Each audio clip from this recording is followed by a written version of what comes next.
আজকের ঘটনাটি শুনলে অন্তত সকল প্রবাসী ভাইয়েরা নিজের বউর উপরে ঘটা অমানবিক নির্যাতন আর কখনোই হতে দিবেন না। আমি একজন ছেলে, বাসর ঘরে বউকে বলা প্রথম কথাটাই আমার ছিল, আমার মা আমার জীবনের সবকিছু। আমি হয়তো আমার মার থেকে বেশি কাউকেই ভালোবাসতে পারবো না, কিন্তু আমি চেষ্টা করব তোমাকে তোমার জায়গায় সর্বোচ্চ ভালো রাখার ও ভালোবাসার। প্লিজ কখনো তুমি আমার মাকে কষ্ট দিও না। বউ আমার কথা শুনে মুখের দিকে ড্যাব ড্যাব করে তাকিয়ে থাকলো। কথাগুলো শুনে কিছুই বলল না। বয়সে ছোট মেয়ে, মনে কষ্ট পেলো কি পেলো না ঠিক বুঝতে পারলাম না। আমি একটু বিছানায় বসতেই সে একটু সরে গিয়ে আমাকে জায়গা করে দিল। বলল, আচ্ছা আপনি কবে চলে যাবেন?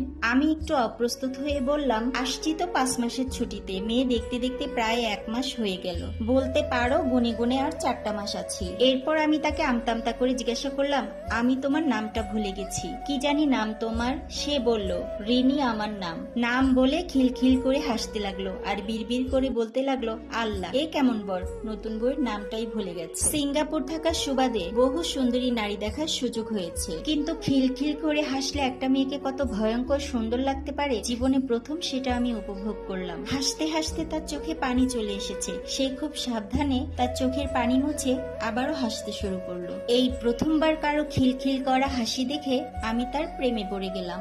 আমার পুরো জীবনটা এখন শুধু ঋণীময় হয়ে গেল। আমার বউটার বয়স কম হলেও প্রচন্ড গুছানো আর একদম মিশুক একটা মেয়ে। পুরো বাড়ির কাজ একা হাতে সামলাতে পারে। আমার মা আর বোনের আরামের দিন ফিরে এলো। অবশ্য কাজ করা নিয়ে রিনির কোনো আফসোস নেই। আমি যতদিন বাংলাদেশে ছিলাম রিনির কাজে সাহায্য করতাম। আমার যেদিন ফ্লাইট ছিল তার 3 দিন আগে থেকে দেখলাম রিমির চোখে যেন আধার নেমে এলো। আমি টের পাই সে বাথরুমে গিয়ে কাঁদে, রান্নাঘরে গিয়ে কাঁদে, বারান্দায় গিয়ে কাঁদে, আর আমার সামনে এসে স্বাভাবিক হওয়ার ভান করে। আর আমিও ভান করি। এই যে প্রতিবার প্রিয়জনদের ছেড়ে যাওয়ার কষ্ট যে কি। এখন আমি পুরোই ক্লান্ত। মাত্র ইন্টার কমপ্লিট করার পর প্রবাসে পাড়ি জমিয়েছিলাম জীবিকার তাগিদে। আব্বা মারা যাওয়ার পর ইচ্ছা থাকতেও আর পড়াশোনা করতে পারি। 17টা বছর প্রবাসে কাটিয়েছি। এখন আর ইচ্ছে করে গায়ে দুঃখ লাগাতে মনে চায়। মনকে অনেক কষ্ট করে পাথর করেছি, তবে এবার কেন জানি আমার পাথরে মন বারবার গলে যেতে চায়। অবশেষে আমি প্রবাসীর মাটিতে আবারও চলে আসি। সিঙ্গাপুরে আসার পরে বাড়িতে সবসময় কথা হতো আমার মা, আমার বোন এবং আমার টুকে লাল সুন্দরী বউর সাথে। এবার মনটা কেমন জানি ছটফট করছে। কোনো কিছুতেই মন কাজে বসে না, বারবার বাড়ির কথা মনে পড়ছে। প্রবাসে আসার 3 মাস পরে জানতে পারলাম আমার রিনি মা হতে চলেছে। খবরটা পেয়েছি আমি আমার মার কাছ থেকে। সেদিন অনেকবার চেষ্টা করার পরেও আমি রিনির সাথে কথা বলতে পারিনি।